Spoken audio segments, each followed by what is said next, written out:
Morning, everybody. 24th of April, Friday. We are Signal Centre Talking Ball. Joe Neighbour, Ian Coleman, Steve O'Hare. Morning, guys. Good morning, Good all. morning. How we doing? All Yeah, good, right, you? thanks. Yeah, happy it's Friday. Not that not going to do much different tomorrow.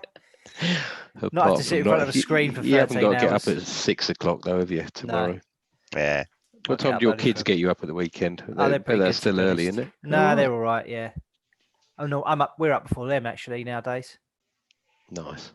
Yeah. The trend has turned. It has, yeah. We've peaked. We're through the peak. Marvellous. Okay, so a bit of a choppy session yesterday on the old markets. Just a bit. Nothing much to write home about on our ideas. I think, Steve, you managed to cling on to that silver trade just about. Oh, Jesus, really? Yeah. You made a 0.07R return on that yesterday.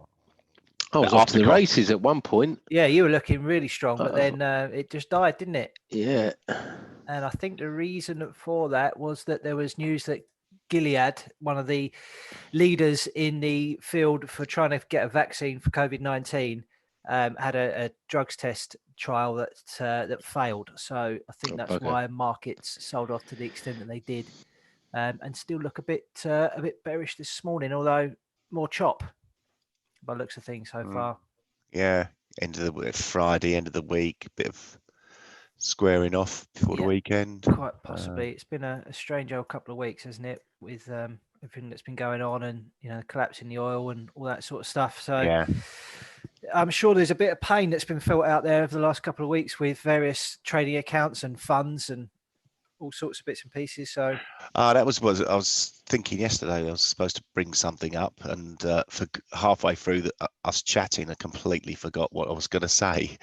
But it was about that interactive brokers. Yeah, they took an 80 million, 88 million or something, and they reckon they were 15% of the open position. So there's another 85% of the open position out there. Well, they took an 88 mil loss. Yeah. So you think other brokers will announce losses on that as well? Yeah, I think they will. That you can't really hide nowadays, can you? With all the reporting you have to do from a regulatory perspective. So yeah, that should come out. Because obviously that they if you sort of like, especially if you've got retail clients on your books, they're buggered because they can't lose more than they've got in their account. Yeah, so they're about to have automatic shutdowns, and if there's any negative balances, they'd have to be written off, I suppose, because they're not allowed to do it, are they? So I imagine that there was a few systems out there that couldn't handle the negative pricing as well. Yeah, there was a few people saying that on Twitter, that most platforms or algos and bits and pieces are not actually coded to factor in negative prices on anything. Yeah. Happened with Swiss interest rates years ago when they went negative. Right. Yeah, that's right. Yeah. So you were down interesting. On the pit then, Stevie. I think. I think you would have been down on the pit then. Yeah, probably. Yeah, I think it went above 100, didn't it? So the interest rates were, that 100 was zero. Yeah. And it was like. But it was all the machines that fucked up, didn't they? Yeah. So it was probably around the end of the floor, probably. Yeah. I know we didn't have a clue what to do. Nothing's changed then. Walked into that one. Yeah. Shall I go then? Because if you've got something. Friday. Yeah, I'm not going to say I've got anything that'll, set the world on fire. But just interesting, yesterday we're looking at this ending wedge formation in oil. There's obviously, I'm a little bit, my real level of resistance is just above 20. It's 2040 or whatever was the low for a good while back on this market. It depends what broker you've got. Obviously, they have different lows. 2043 on this one we've been analysing. So, but it has broken down from this ending wedge, and potentially we've got a double top if we see a break of on this chart 1710. On IG markets it's about 65 ticks lower, 1650. So I am going to go for a short on this. Keep your finger on the sell button. Oh, no, actually, I can't do this, can I? Because I don't think we can sell it. Wasn't there an update? There was an update that came out this morning. I didn't read it, but it was something about oil. I thought maybe they'd opened it up again. Oh, really? Right. Shall Mm. I see if I can sell it on my Saxo I account? don't know. Don't do it.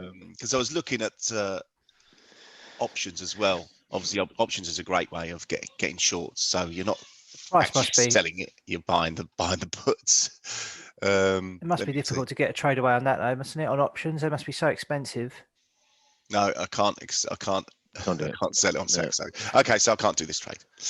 Let's have a look at copper. That's a fair copper. Gold, silver. Nothing. Okay, we're getting desperate now. Does somebody else have a go while you're having a look? Yeah, if anyone's ready, they if can. Ian's got something. No, not really, but I'll have. Well, I have, but Go on, I'll stop sharing. Share. I'm just going to look at the dollar index. I've Pushed higher again, isn't it? I've put loads of little nice wave patterns on. If you follow an Elliott wave, 5 waves down, and then the corrective complex moves to the upside, I can see all of these in 3, that one possibly in 5, and then this one should be up in 3. A lot of the time in corrective formations, the AB leg, which I'm trying to get down there, which is there, will equal this leg, which is the larger CD leg. So I think we're going to make new highs, and most of FX majors look that way as well. So I'll get it down to a smaller time frame. Come here. Bit glitchy my charts this morning.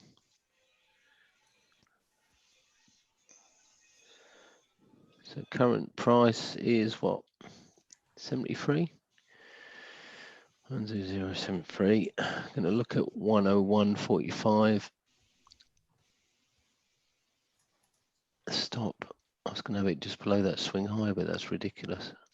Maybe not. Maybe not ridiculous. Yeah, not ridiculous. 101.65. Get some mega R. 9R. 9R. Stopped. Okay, I got a super speculative look at euro dollar. I'll put some alarms on that, Joe.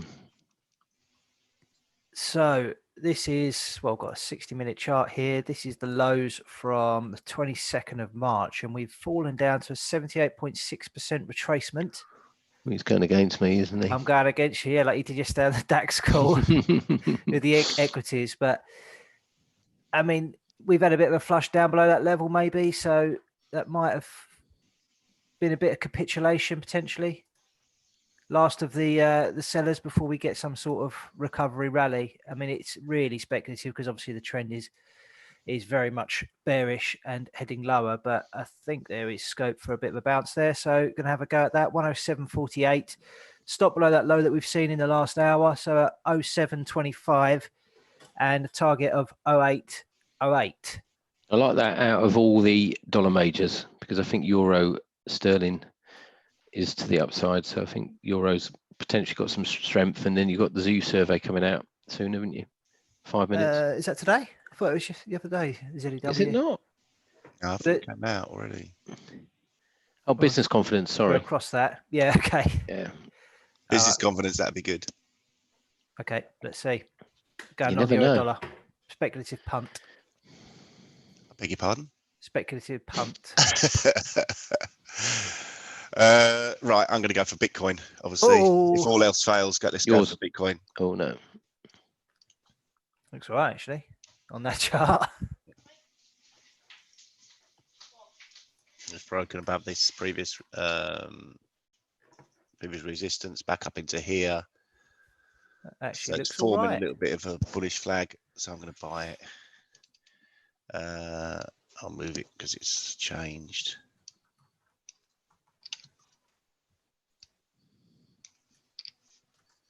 How's that? 4-1 risk reward. Buying at 75.80, target 79.80, stop at 74.80. Stop really should be a bit lower, but I'm going to get some decent risk reward out of this trade. So that looks good. it looks a bit flaggy. If it is a flag, then you've got Thinking well with potential. stocks as well at the moment, aren't they? Yeah. So you got potential for the flag to sort of extend to 80, around the 82 level, but I'll keep it modest on that sort of front. You can run that one over the weekend as well. Oh yeah. Oh, only if it makes money. That's a nice present from you on a that. Friday. That is.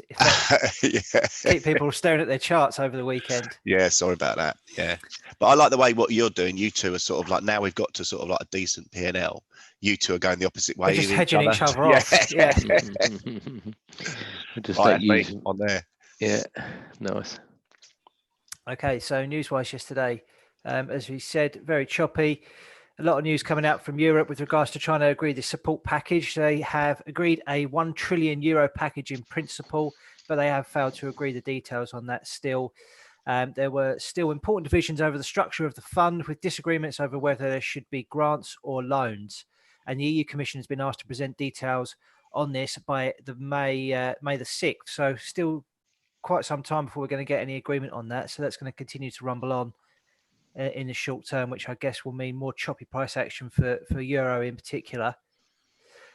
Oil price yesterday, high volatility still, but how did that look? Has any of you tracked that yesterday, what oil did?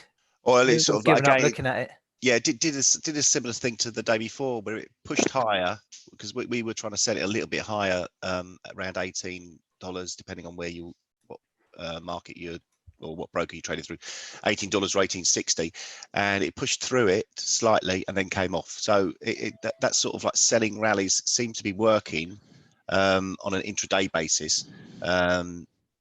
And overnight it's still a little bit under pressure. We've got that like $20 is a bit of a psychological level in my eyes. Double top on the short-term chart, isn't it? Yeah, a bit of a double top there, and obviously that ending wedge could see it break lower. I think there's still a bit of fundamental issues to play out on it, so I think it will remain under pressure. I can't see it go. Will it go to zero again on the front month? Potentially, I still believe it could. Yeah, but maybe. You've got to sort of like. But all of the futures and the CFD contracts are pegged to December now, aren't they? So although the front month might go to zero, I don't think there'll be any way of trading that potentially. No. But I was looking at options as well. You can sort of buy options, buy puts. So that's one way of doing it. Premiums must be quite high, though, I would have thought. Very, yeah. I looked yesterday and I sort of thought, oh, that looks really cheap, but I didn't realise it was an intraday option. Oh, he's on the binary options. No, it wasn't. It was on IG, and they have a daily, a weekly, and actual contract. Sort of like, I think it's like a end of month or like a future type option. Yeah. And I was actually thinking, I think it looked like you could buy it for 20 cents if it broke below $10 or something. I thought that's really good. Yeah. But when I logged on, it was expired at 4 p.m. Expired that day, whatever time, 9 o'clock or whatever. So that sort of, that didn't really work. Okay, so but I've got it on the trigger. All right. Equities yesterday, they did have a bit of a rally intraday, as we saw and discussed earlier, but that was due to the announcement from the Bank of Japan. I think that they're considering suspending any upper limit to bond buying, so QE forever in Japan. That's what they're expected to do at next week's policy meeting. So just going to keep those printers brewing away. Money be worth nothing. Smashing cash out into the market where they can. Then we saw the equity rally fade on the back of the disappointment from Gilead's failed drug trial, and that's playing into the markets as well this morning. The Swiss currency was under pressure yesterday. That was due to the revised 2020 forecasts for GDP. That's now expected to decline to 6.7 compared with 1.5 previously. So that's why that took a hammering yesterday, if anyone was following that. So negative 6.7. Yeah, minus 6.7 compared to minus 1.5. Nice. Data today, we just had the German IFO out. Has that done anything to euro dollar? Oh, Yeah. close to the stop. Durable goods at 1:30 in the US, and then Michigan consumer confidence at 3 p.m. is the data out today. Anything else to add, anyone? No, I can't really see anything else. Although I did see on Twitter that Trump said something about injecting people with disinfectant. Oh, really? Yeah. Just go along with Dettol then. Yeah. Stick that in a syringe and just Amazing. tap your arm and just stick it in. Yeah. And he must see the same sort of Twitter feed as me, because he said about sort of blasting them with infrared light or something, which infrared light is supposed to kill virus or whatever. Right. But I presume that's on externally from the body. I don't know how you're going to blast it internally. So I saw an update yesterday saying that you're better off being a smoker. Because your lungs are already conditioned. Yeah. Oh, no, I think it was something else. I heard French nurses were being. I went out and bought a packet of fags. It didn't take much excuse, did it? No, exactly. Given up for 3 months. Fuck it. French nurses were given nicotine patches, apparently. They think it's the nicotine, not the actual. Well, exactly. I don't know. So again, I think we're going to get lots of stories like this. So it's hard to know which ones to take seriously or not. Yeah. Okay. Well, let's round it up there for the week. Have another nice locked down weekend, everybody. What's the weather like? Good. Weather good. It is today. Gorgeous. Yeah. Nice. Right. All right. All right, gents. Lovely. Have a good one. Cheers. Yeah. See you Enjoy. next week. Bye bye.